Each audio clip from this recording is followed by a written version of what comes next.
Well, thanks very much for all of you for joining us for this final salon of what has been an amazing series, which we've called the Luminaries for the Communication Leadership Master's Program. My name is Hanson Hosein, and I'm the co-founder of Communication Leadership. We began all of this in November with my friend and photographer, Robert Clark, who we call the framer. And then a couple of months ago with Michelle Storins from the ACLU Washington, who was the fighter. And we finished very strongly with the founder, who's Melissa Waggener Zorkin, global CEO and founder of We Communications. In another time and another place, we'd have been in person, with an off-the-record, intimate conversation, which is normally how we do these things. Just giving, very exclusive access to our students to some of the highest level members of my personal network, who I think our students can learn from, but also really engage in an intimate way so that they can then enjoy that connection. But because we're in the situation we're in now, we thought that we would share this more largely with our community and with the outside world. So obviously things have changed. We're also joined by 6 students who are keen to engage with Melissa directly on screen. So that's how we're switching things up a bit. And we'll be taking your questions at any time through the Zoom Q&A. Those students will get to ask questions directly of Melissa, but we'll also be happy to integrate your questions that you can type into the Q&A function along the way. And so this series is meant to showcase true communication leaders in our network and in my network, and also to explain or demonstrate how we engage as a community. So before I give a formal welcome to Melissa, I just wanted to introduce you to our 6, I think we have 5 student co-hosts today. So Vera, who's in digital marketing for 5 years and currently working to support Microsoft's social media efforts right now. Alex, who's a former radio producer, now in internal communications at BECU, which, for those of you who aren't in our region, is a beloved credit union, and she just graduated from ComLead. Devika is a former brand manager at a luxury watch retailer in Dubai, and is now an SEO account manager here in Seattle. And one of the reasons she wanted to join is she hopes to have her own business one day, and looking for inspiration from Melissa, who's always had her own business. Ekta, who, while still a ComLead student, is also a senior account executive at We Communications. So she's had access to Melissa as an employee of We, but she wanted to hear her thoughts directly on the future of PR and maybe journalism. And then Sarah, who's had a very diverse professional background, including international flight attendant, until she moved to this region. Started ComLead, has partnered with Ekta as a mentor, and she's now a transcription specialist at Microsoft. So those will be our 5 on-camera co-hosts along with Melissa. So allow me to introduce Melissa formally now. Now, before I even I met Melissa, I've long heard of you as an inspiring business leader, and I was always motivated by the fact that you were motivated by purpose. And I'm not going to read Melissa's entire bio, but there's a couple of lines that really I'm drawn to. And this one I love. Melissa and her co-pilot, Pam Edstrom, grew the company from 4 tech communications pioneers working out of a free office in Portland, Oregon, into one of the largest global independent communications agencies in the world. I love that, Melissa, and I think it just shows this incredible leadership that you've demonstrated from the beginning, and your courage and entrepreneurship. Now, We Communications was formerly known as Waggener Edstrom. It helped launch the first version of Windows. We can talk, Melissa, all day long about all your blue chip clients, but it's really your North Star that has energized me the most, which is to use the gift of communication to move people to positive action for clients and for the world. So, Melissa, you and I have had a good relationship over the last few years. We've partnered on a few things. We've had dinner. We've had great conversations. And I'm just so grateful that you're joining us today. Oh, I'm just so grateful to be here. And you were framing up the other 2 luminaries, and I was saying, I want to be the fighter. That's the one I want. I want to be the fighter and the founder. And also thank you to my co-host. It'll be fun to have a real conversation and not just me talking with you. But Hanson, before we get started, your reputation also precedes you for sure. And everybody on this call is really lucky to know you. So thanks for all you do for our industry. Well, that's very kind of you to say. I just totally enjoyed this relationship and partnership I've had with you and with your agency over the years. And what I love most is that I continue to learn from you. So we're looking forward to doing that exactly today over the next hour. It's certainly, I mean, I consider you the quintessential communication leader. Yes, you're a founder. And yes, I know that you're a fighter. And also, you're probably a framer too, because I know about your love for photography. But you are also a communication leader. This is a moment we're in, isn't it? It's a real moment we're in. And, people interview me and say, and it's just very difficult. And I'll say, actually, it's the best time I've ever had. And I don't mean that about our surroundings, but I do mean that around us and what we can do and what we can achieve. So yeah, it's a real moment. Well, that's good to hear that you're enjoying it more than ever. And I'm looking forward to hearing some stories about that as we engage with you. But, before we get into that, I consider you a bit of a superhero in our world. So I thought we should start with your origin story as a superhero. In terms of, I think it's a great story. The fact that, you were young and it's rather than go get a job somewhere else, you decided to start your own agency with your co-founder, Pam, in 1983. What on earth possessed you to take that incredible step? That's a question my father asked me repeatedly. And it's one that I had an answer for actually only 10 years after I started the company. Entrepreneurs are funny. They get this idea in their head, a conviction that something needs to change. And in my case, the one I had in my head was technology would change the world. And who is telling the stories?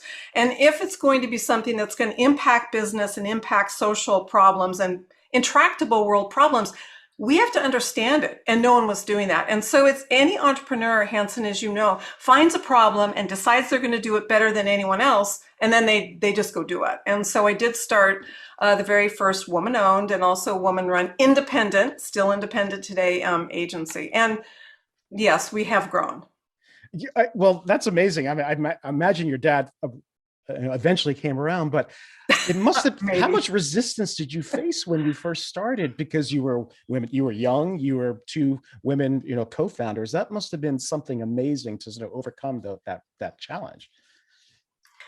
Again, when you're in the moment, Hanson, you're not really thinking about all the challenges. You're thinking about your North Star and you're thinking about what you need to get done. And so some of the challenges just get minimized in your head. Later, you look back and say to yourself, I did do something that, was pretty courageous. And I guess I would say that the number one challenge really is that when you're a woman, especially in the technology industry, it is difficult because you look around and there aren't a lot of them. And I do remember an engineer one time saying to me, I'm not so sure you will be successful because first of all, you're not an engineer, you don't understand the technology. And second of all, you're a girl, the word girl.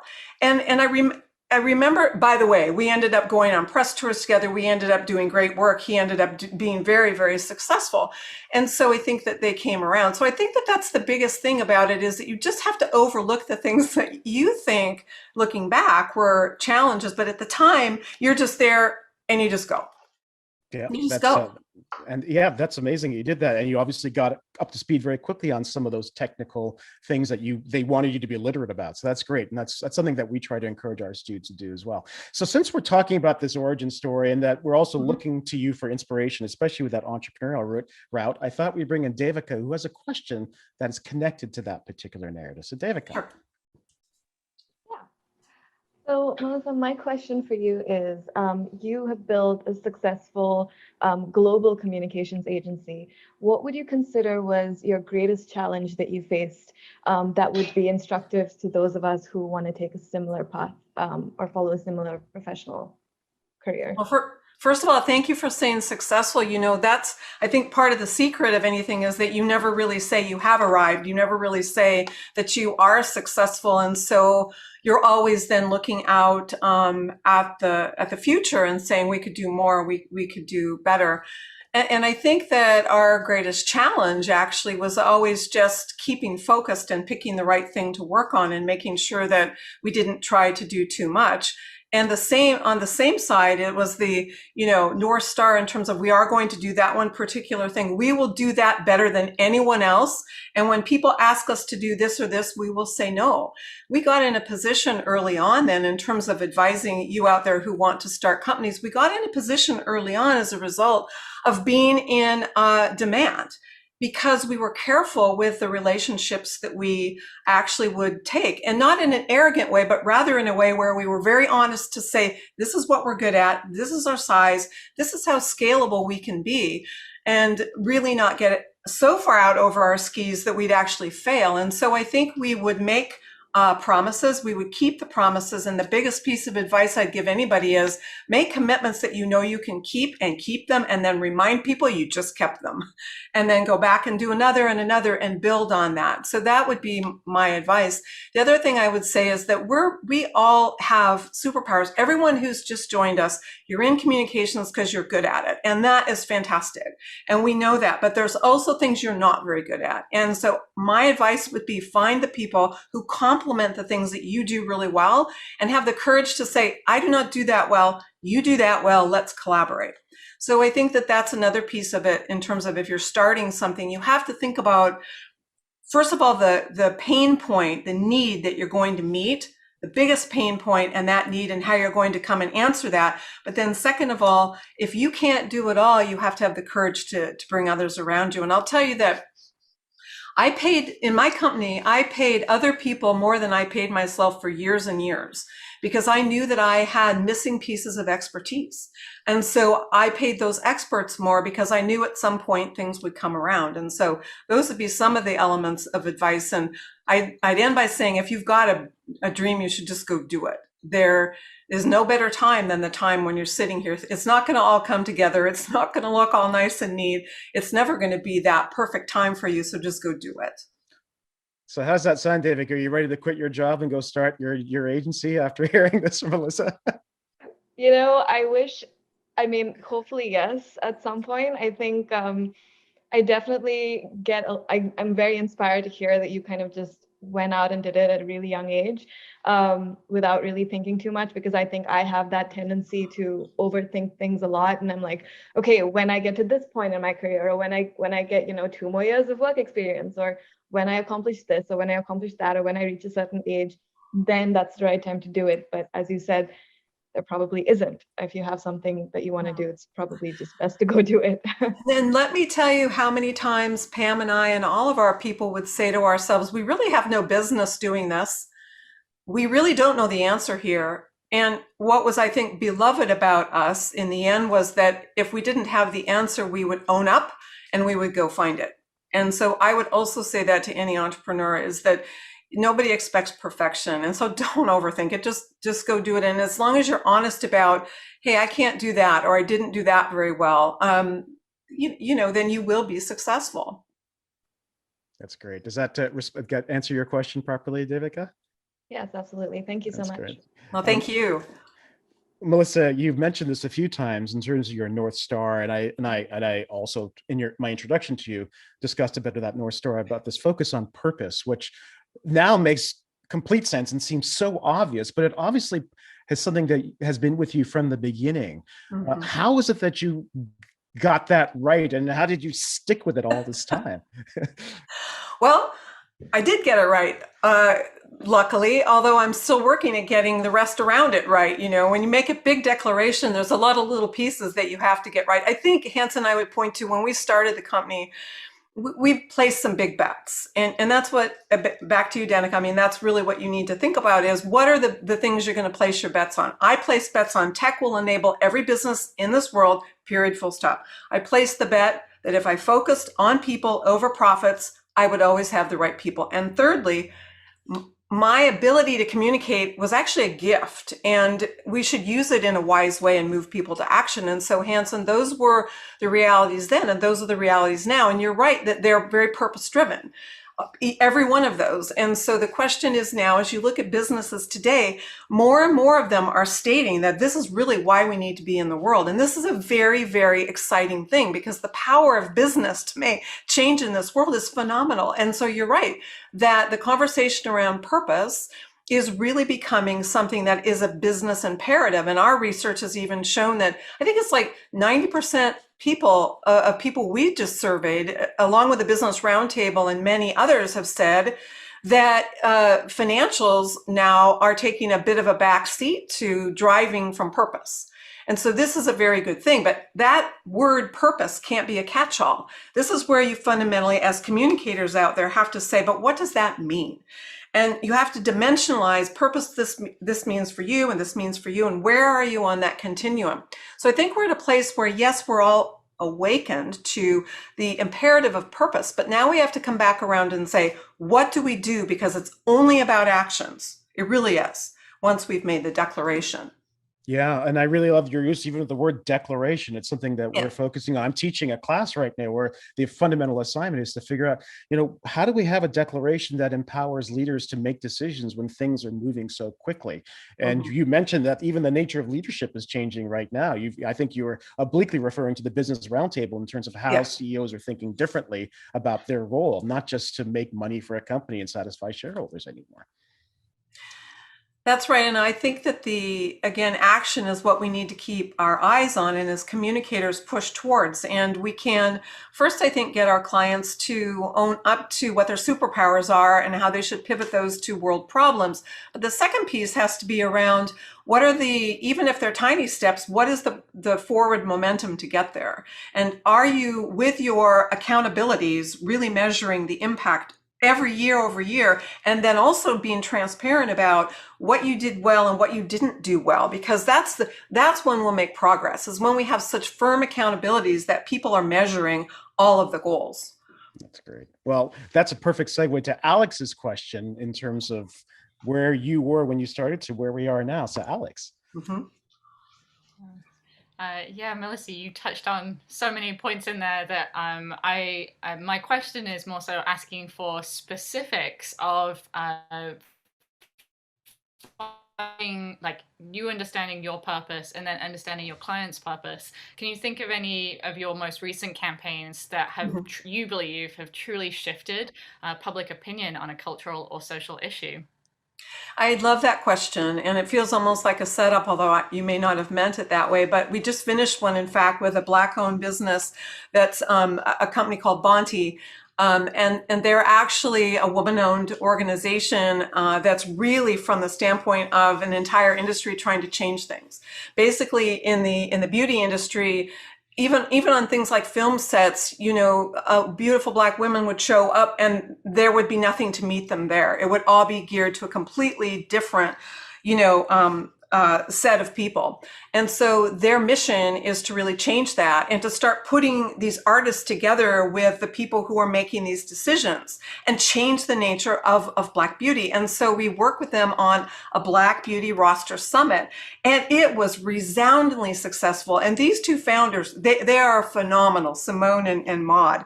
But the bottom line was that they brought so many people into this summit and got so much awareness. They got great coverage too.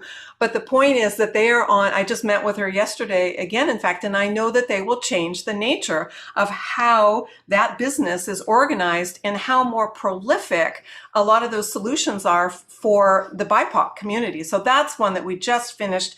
And we did that pro bono, interestingly. And so that team loved that work because they were able to just partner. They did things so agile, they could move really quickly, and they just finished it, and it was a great success. Another one, let's move to kind of the bigger one. I think the one I'd like to talk about is in India.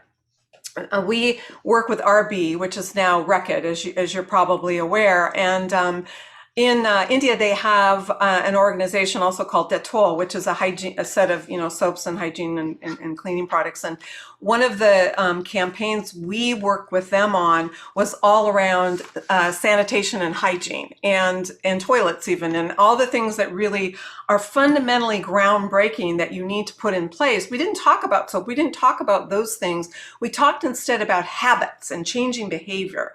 And so we reached 4.5 million school children, And then I think that it was something, I wish I had that data in front of me, but the percentage was so high of people who are now thinking about hygiene in schools. And so that's a behavioral shift, right? Where instead of just talking about the products, you're talking about the change you need to see in order to really have a fundamental behavioral shift. So those would be two I talk about. Do any of those resonate for you?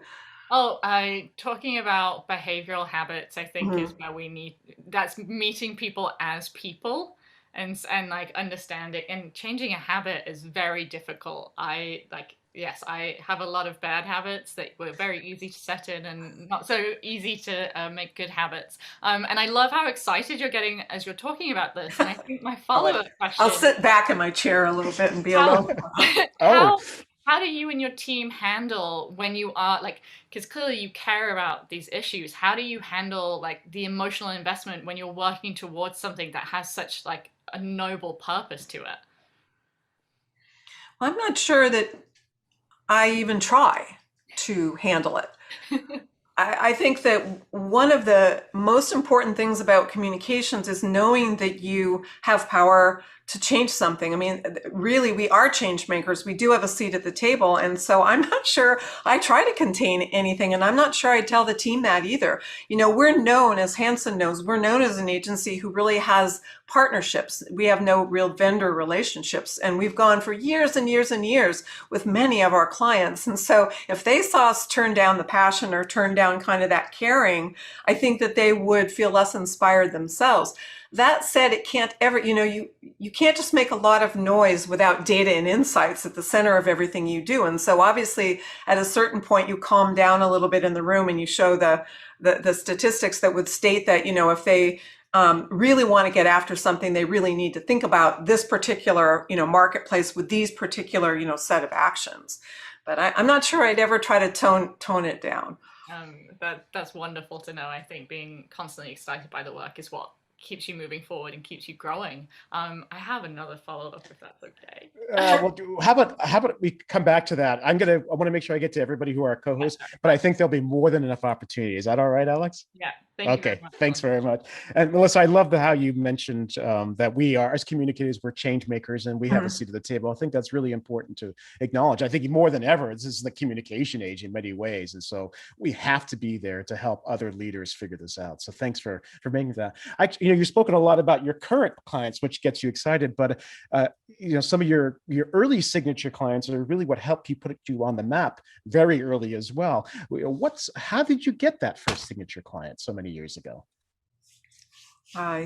Well, first of all, the very, very, very first client we had on hour one, day one, was how fast we got it, was a company called Mindset, and they built a beautiful, the first beautiful graphics computer, and it's actually in the Museum of Modern Art. It's so beautiful, but yeah, that's all I'll say about it. It is there in the museum.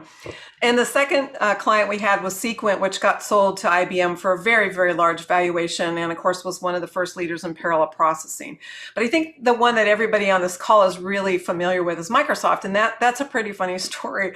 And that's a story of vulnerabilities. I know, Hanson, we've talked about what I think the most important leadership attributes are, and one of them is vulnerability and ability to make mistakes. Well, here's one completely rife with mistakes. Microsoft invited us to come talk to them about their communications when they were moving from just being an operating systems company into at the time was called the applications business. And so we accepted the invitation. And so Bill Gates looks at me and he says, "Oh, I don't know about today's show. How about the cover of Time?" And I said, "Absolutely."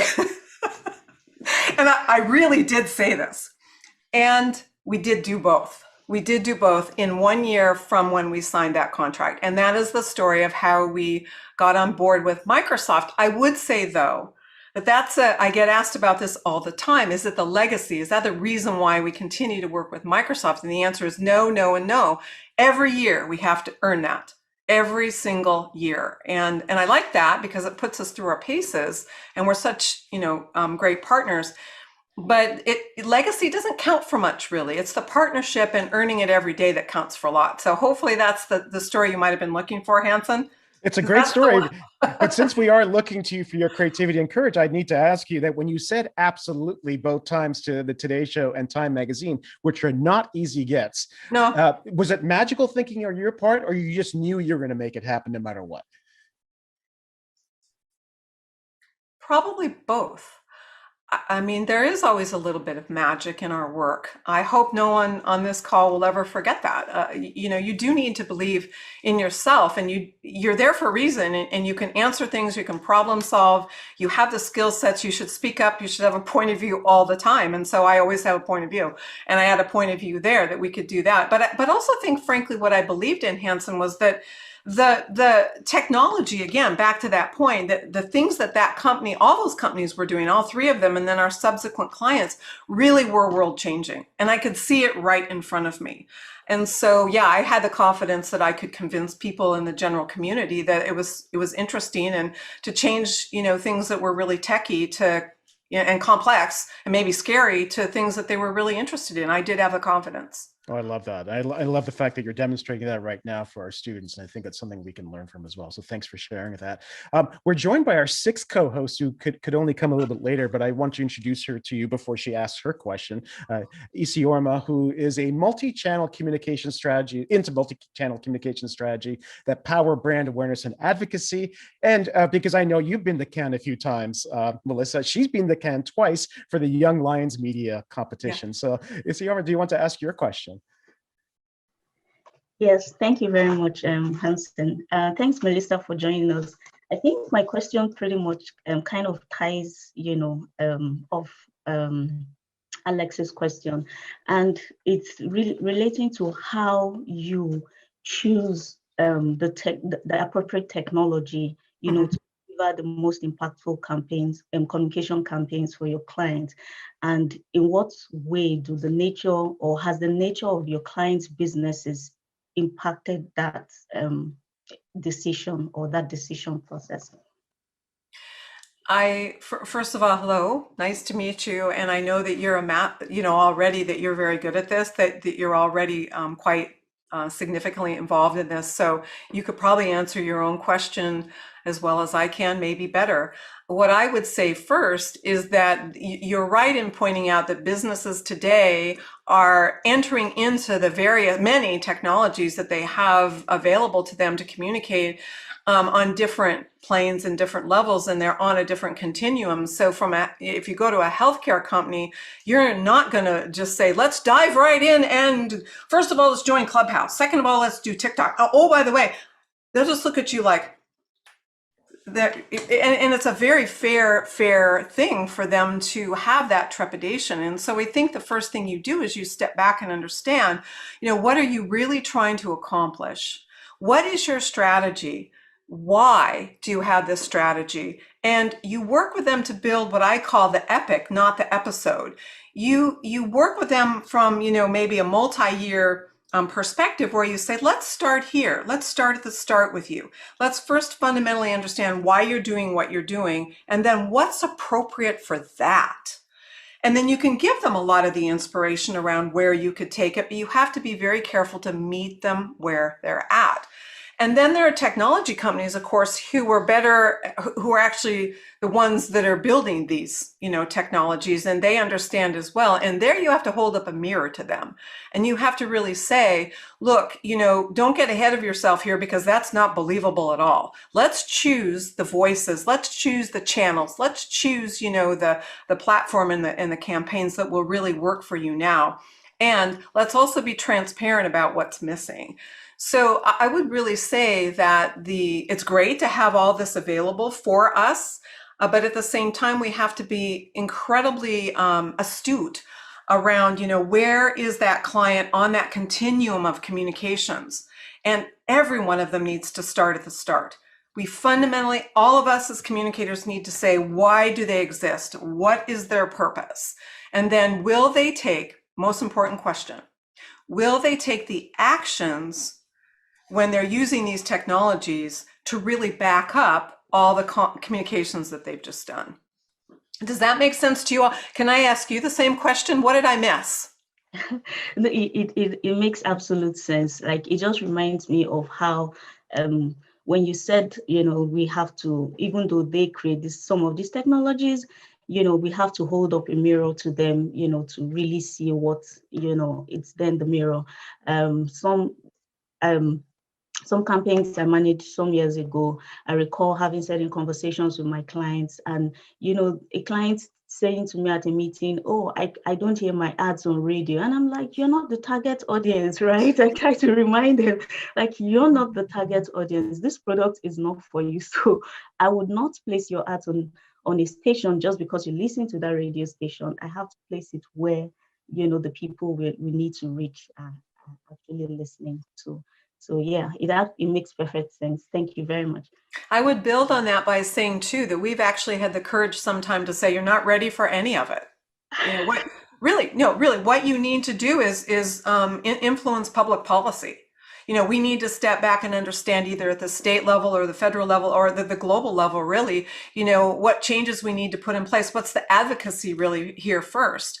And so that's the key too, right? Is understanding that sometimes the audience is going to be a little bit smaller. And sometimes we need to get those people on board too, so that it's not just this, let's talk to a lot of people right now. And so and I know Hanson knows this about us, we do tend to say with that mirror, I think that a year from now we could try that. But what we really ought to be doing now is figuring out, who are the other companies that would state this with us, that would go with us? Who are the government regulators that really need to understand this? And really there's a lot of hurdles being put in our way. And then, maybe as well, who are just kind of the customers who would do the work with us, because we actually need the evidence. We can't just speak ourselves. Thanks for the question. Thank you too. Thank you. That was great. Terrific. Obviously, things are changing so quickly, Melissa, and we alluded to this a little earlier in the conversation around CEOs. I mean, our graduate program began as a master's in digital media only. We added a second degree a few years ago in communities and networks. And this year we've added a communication leadership degree in itself. And there's definitely a pivot that's happening within our world towards owning leadership more generally, even as communicators. So I'm curious, in your world, because you talk to so many CEOs, how much has that shifted at the CEO level as well? What are the most important leadership attributes for those particular people in the C-suite now? Yes, and I know you do a lot of this in your work, as you just said. And if I recall, we were in my backyard with a lot of other communicators, probably solving a lot of that and thinking that we should write a book together on this very topic. I have a firm belief that a lot of what's happening now in the world is going to produce CEOs, CMOs, all kinds of leadership at every level who act differently. I firmly believe that they will spend much more time communicating and being connected with their people. I think that I'd start first and foremost by saying that for all of you communicators, when Warren Buffett was asked this question recently, he said the number one thing that the CEOs need now is they need to understand how to communicate. So that's good news. But if we want to dive into that, I would say that vulnerability is a huge characteristic that I would look for in CEOs, in all leadership at every level. And the reason I say that is because no longer can a leader just kind of look across a desk, if you will, and be apart and separate. A leader needs to be side by side, in the game, in the moment, doing the same kinds of things. And sure, there are times when the CEO needs to say, no, I declare this is the way we need to go. But most of the time, a CEO's job is to be there with the people, understanding what the people who work with them, really want and how the company needs to take shape. What should the culture look like? And that takes vulnerability. That takes vulnerability in terms of, I don't have to have all the answers. In fact, I think I was recently quoted as, you're doomed if you think as a CEO, you have to have all the answers and always be the smartest person in the room. And the reason I use vulnerability is because empathy has been talked about a lot. You've talked about it, I'm sure, lots in your sessions. And that is something that we need to behave as. But what gets us to empathy? Vulnerability. The ability to actually see things, in other experiences that other people have and listen to those things. And then with that vulnerability, you can become a much greater empathetic leader. How receptive are these incredibly powerful people to your suggestion that they have to be more vulnerable? Surprisingly, quite a bit. I think that the world is ready for leaders who want very much to be part of their community of people in their company in a different way, and don't want to feel like they're just supposed to take the hill or do it this way, which, even in the Jack Welch era, and he was a fine leader, but that was for then, this is now, there was still that yearning, that craving for really getting to the bottom of human conversations, and what do the people really want in your company? What do they want you to stand for? And so those human conversations now are way more acceptable, and thank goodness for that. And so there's a lot of receptivity to it. I think there'll always be some people who have a harder time with it. You just did a session with a gentleman who said that he'd found vulnerability as a key attribute. And so there's one who, in a hardcore company, really, that said absolutely. So I think the receptivity is there. If it's not, I think, Hanson, we can go with the data that will prove that it's an imperative. It's an imperative to be more connected. It's an imperative to be more empathetic. And so if they're not convinced with the emotional human reason, there are a lot of stats that will say this is going to be the baseline of your success. My hidden motive for this entire salon is to have you come teach a graduate class in communication and vulnerability. That'd be awesome. Well, yeah, I can tell a lot of my stories because, I've made many mistakes and have had to own up to them. And I think that there's a freeing feeling when you get to do that. There's some recent ones even in the last year where I think about that was a good lesson for me to learn. Yeah. That's great. Well, Vera, I'm coming to you for your question, and I think to tee it up, it's clear as we listen to Melissa that she has a unique approach to business, has a unique approach to how she works with her clients. So go ahead and pose your question to Melissa. Yeah. Hi, Melissa. So I love that you talked about purpose and people coming first before profits. I'm curious as to how that has guided your choice of business opportunities, even if it sometimes means that you have to leave some things on the table for the sake of alignment with those greater company values. Thank you for that question. And that's a courageous question, isn't it? Both for you asking it and for me answering it, and then for the behaviors that it invokes. We have, as a company, declared values, and we don't get it perfect all the time, but we do make our business decisions in entering into client relationships around those values. First and foremost, because I need our teams to feel good about the work that they're doing. And they won't feel good if the work is outside of their values. And again, you don't get it perfect all the time. You could have a consumer company that is edging into some things where on that side isn't perfect. But I can tell you that there have been examples where we've turned down very lucrative opportunities because we did not believe in them, and we did not believe that our people would want to do the work. And quite frankly, I couldn't sleep at night. Yeah, absolutely. Love your answer and everything that your company stands for. Well, we get it wrong. We do not get it right all the time. I'm sure, that's why you have to examine your portfolio of clients all the time and look at what they're really doing and the work that's actually getting done and the people who are doing it. And sometimes you have to make really disappointing choices. Thanks very much for your question, Vera. And we obviously got any questions later. That's great. I'm just curious about, the fact that you did turn down that, obviously it sounds like a $2 million opportunity, but every one of your people stood behind you. Yes, they did. What do you think it is that you did as a leader internally to have created that culture that they just backed you up on that? I think you're giving me too much credit in that equation. I think it's what they did. Certainly I've built a place where that can flourish, and a culture that is resident in values, and we do even measure that behavior to those values. But at the end of the day, that's the people that I work, those are the people who stood up and were brave and courageous and want to work for that kind of company. And I suppose what a CEO does, Hanson, is create the place that's not their place in their image, but rather it's in the image of so many other people. And they, at the end, feel like they can call it their place. And that's exactly what they wanted. And you have to be transparent too and explain why you did it. Sometimes they'll argue with you. I love that. I think you have to have people who disagree with you around you all the time. And so I love that, in terms of, well, that was really weird, stupid thing you did. Because then you can have a dialogue and they know why that decision was made. But in this case, yeah, all aligned. That's great.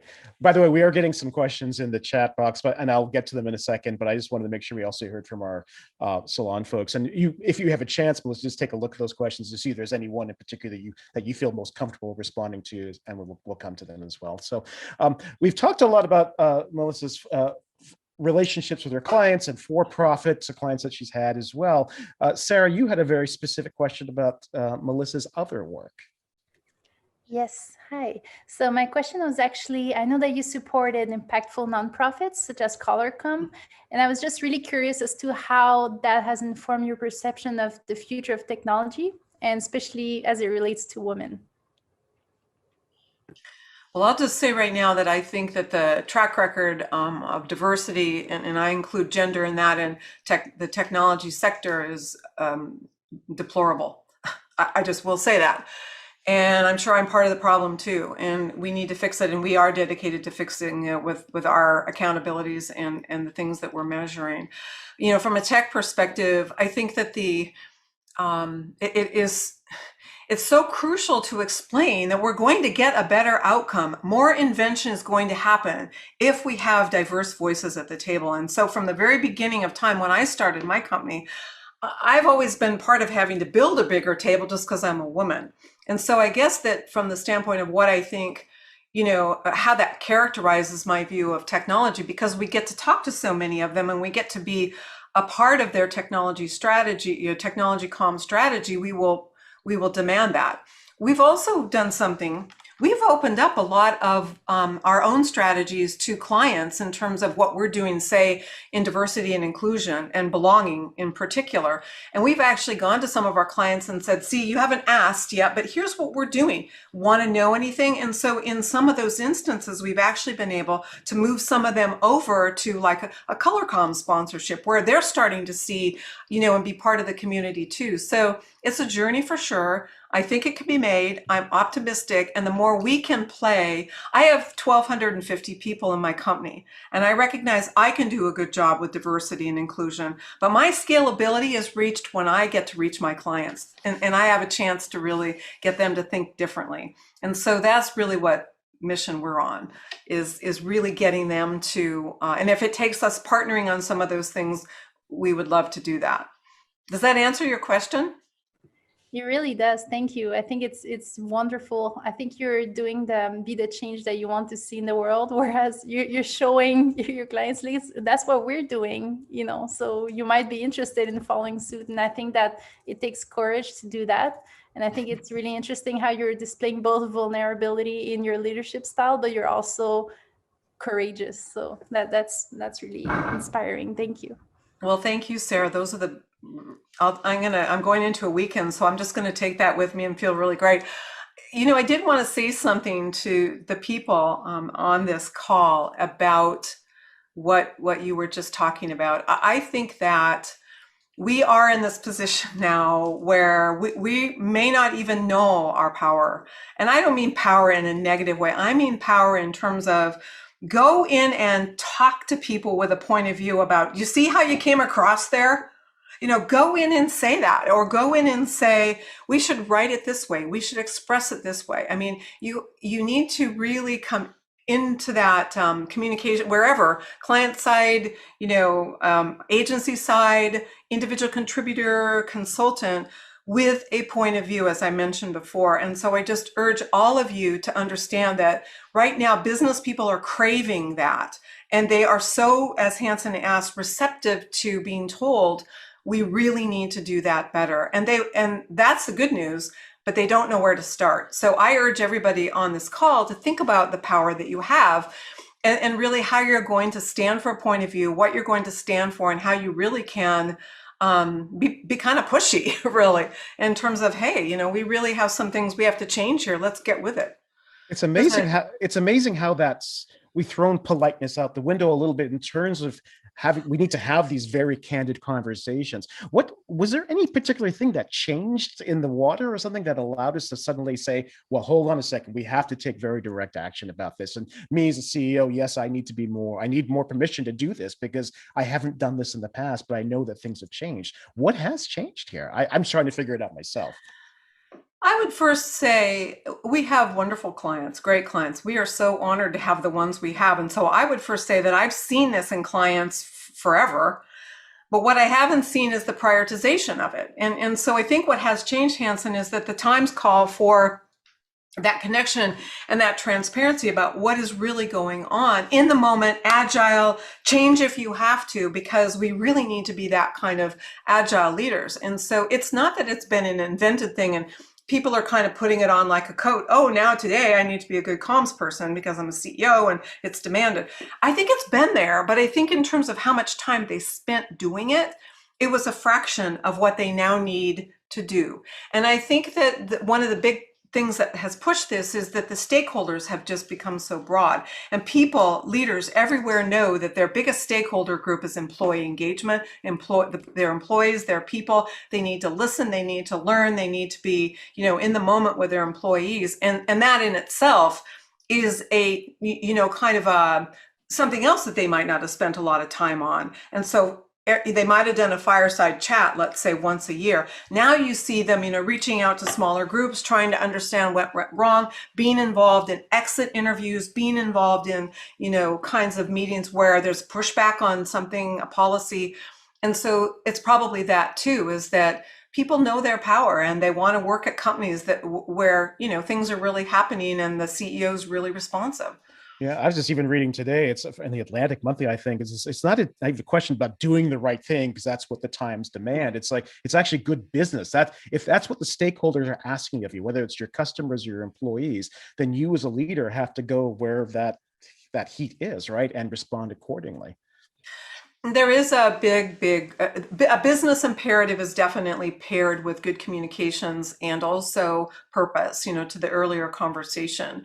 And I do think that that is a way to make sure that everybody is thinking about it. So it's a thread that runs through every business decision that's made in the company. It's not just, oh, I've decided to do a good thing today. That does not work. And so I think that you're right. It is a fundamental business imperative. And even if you look at turning everything upside down and transforming in your company, starting with your entire hiring practices, again, from a purpose perspective, people even have to look at every step along the way and say, why did we used to do it that way again? Remind me. And so there's a lot of transformation that's going on. And I would say that there's where I give businesses some grace because they have to figure out the changes that they're going to make first, and they can't do them all at the same time. And so that's where, as communicators, we can help work with them and say, this is the one we think will resonate the most right now. And maybe you can't quite go there yet because you're not there. You don't have the evidence to support it. You can't back that with actions. My question for you is about relationships. Last year, our work is so based on building trusted partnerships and relationships. Last year, has forced a lot of innovation in terms of how we communicate, how we connect. But how do you see this? How do you think our relationships are changing, with peers, reporters, clients over the last year? And if the future of work is hybrid, what's next? I wish I knew what's next. I have my point of view. Well, I love this question because one of the leadership attributes, as you know, Ekta, because we're starting to share this information inside the company, one of the leadership attributes that came out recently in our survey is that CEOs need to be more self-reflective, and introspection is becoming a superpower. And, so one of the things that I have reflected on a lot is what did happen to some of the relationships. And each one of those three that you mentioned, I would say there's a little bit different flavor, but the commonality of what the pandemic has done to relationships is really, in my view, strengthened them. And I think it's counterintuitively, right? Because it's leveled hierarchy. We are in people's homes. We know we're all exhausted. I'm exhausted as everyone else. And we know that. And so we're sharing this common set of challenges. And it's not just the pandemic, it's everything else that's happened around us that really shows us that we have a lot of things we need to work together on to really make change in the world. And so I would say from a relationship standpoint, from a peers, just to break them down, I think our peers in the industry, I see the same common problems that they have. I know that I've actually sat around even with people I compete with fiercely and shared anecdotes about things on mental health and what are you doing? And we don't share anything about clients, of course, but we have shared some of the common things that we need to really be mindful of. From a peers or from a colleague's perspective, I think relationships have been strengthened because we have had to do outreach like never before. We have had to meet people where they're at, and we have really had to fundamentally stop with all the productivity and all that, you need to get all this done. Stop in the moment and say, not just, oh, how are you? But rather just, well, I really need to know. And by the way, your dog that just jumped on you is super cute. And that kind of conversation leads to a different level of connection. The other one you talked about was reporters, editors, the whole community. I actually think that if you've already got a pre-existing relationship with someone, it is easier to, with a reporter anyway, continue on in a way that doesn't feel like you're missing a beat. That's where it is a little bit different because it has been harder to meet new reporters and new audiences just virtually. I will say that. But they don't know you because the biggest thing about reporters, and you know this, you do this every day, we prize the relationships we have that are true relationships. It's taken a long time to build trust. And so the ones we've had, I think we've even strengthened. The ones where we had to reach new audiences, it took us a little bit longer. And we had to, I think, understand them a bit more and understand there are going to be more no's. We're not going to do this or that right now without knowing you more. What's next?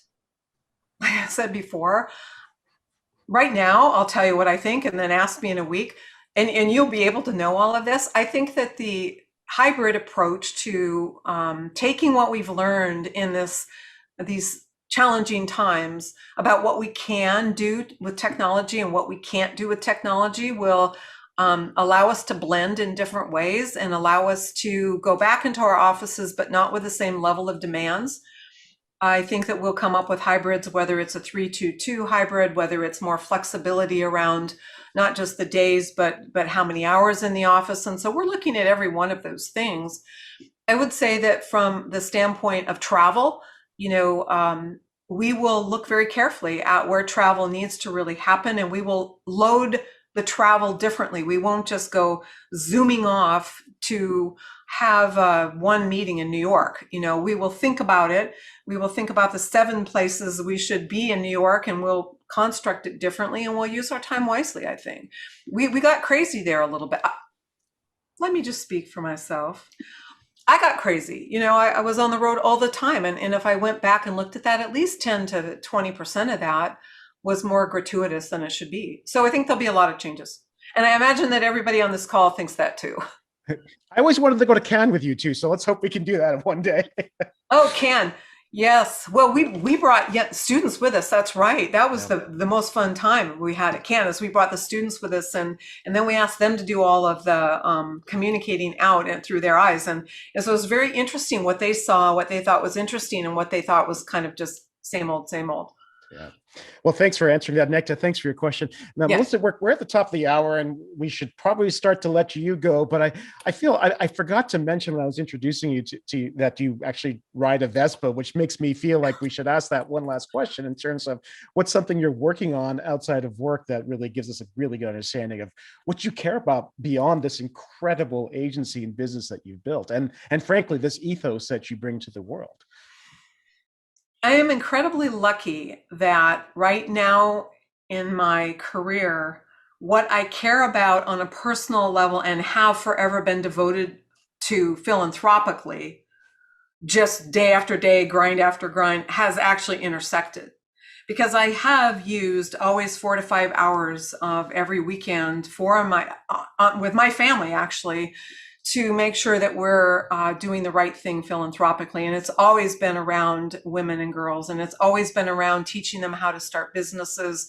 It's always been around having them speak up and use communications differently. And I have so many great stories. And so, Hanson, I still do that with my time. And the good news is that they've intersected, because now for 20 years I did that. And now I'm able to use those stories to have that credibility that, hey, wait a minute, let's step back and go to the field and really see what's happening out there.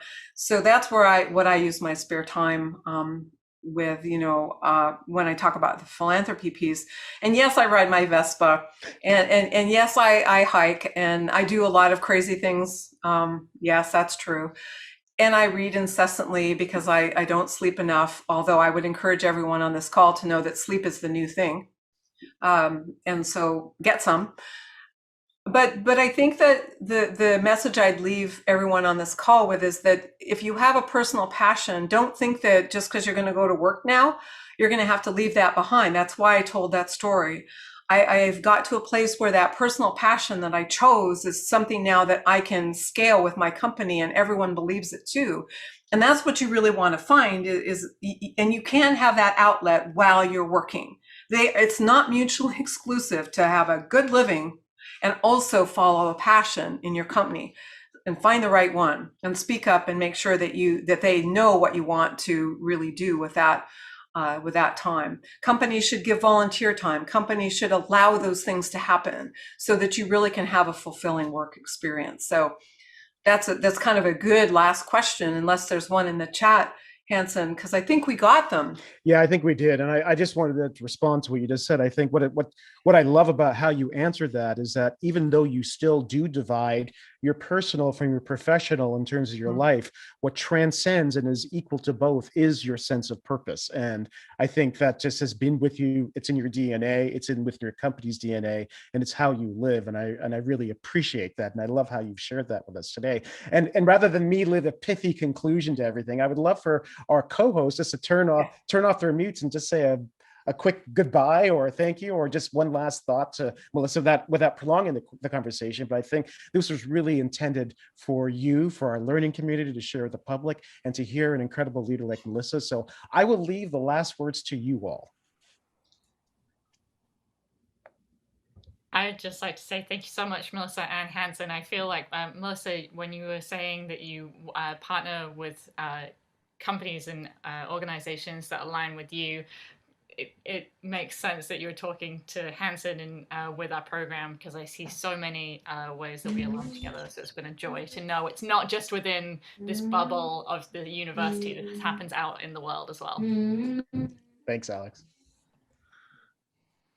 I just like to say thank you, Melissa. This was really great. I've heard from you as an employee a lot of times in company forums, but this was really enriching to hear from you as a communication leader. And thank you so much for coming and talking to us today. I also want to thank you. It was so interesting to kind of see all the tenets and all the things that we're learning about communication leadership so embodied within one person. And if I live with something today, it's going to be a quote that you said, build the epic, not the episode. I don't think I'm going to forget that. That was really impactful. Thank you. Thank you. I think for me, I want to thank you for taking the time to speak to us in such a candid fashion. I am really, really inspired by your story and by everything you've done and continue to do. And one thing that I would say I'm taking away from this is, with your clients, I wrote down that legacy doesn't matter as much as kind of putting in the work every day to retain and continue to earn that respect and the work. So thank you so much. Thank you. And am I the last one? I think so. I just wanted to add that, of course, thank you so much for taking the time to share so much knowledge that you've collected throughout the years with us. And I really, really appreciated all the examples that you gave for the points that we brought up, specific, solid examples that speak to the values that your company stands for. So I really appreciated that. Thank you for saying it that way, because that is the hallmark of good communications. You can say the general thing, but get into the specifics. Why did you say it? And what do you mean? Thank you. Isio, last word to you. Yes, Do you have Isi. anything to say? Yeah, and thanks, Melissa, for making our time to share your experiences with us. I think for me, something that echoed in everything you shared was the courage to be not just a communicator, but even in leadership, you have to be courageous. Yeah, and it's totally valuable. Thank you so much. Thank you so much. And thank you all for your questions and also for your interest. But most of all, because you're going into communications, thank you for what you're going to be doing. The world needs you desperately. I can tell you that. I see it every single day. And so never be shy, and never be worried about the impression you're going to make. It'll be fine. It will be fine.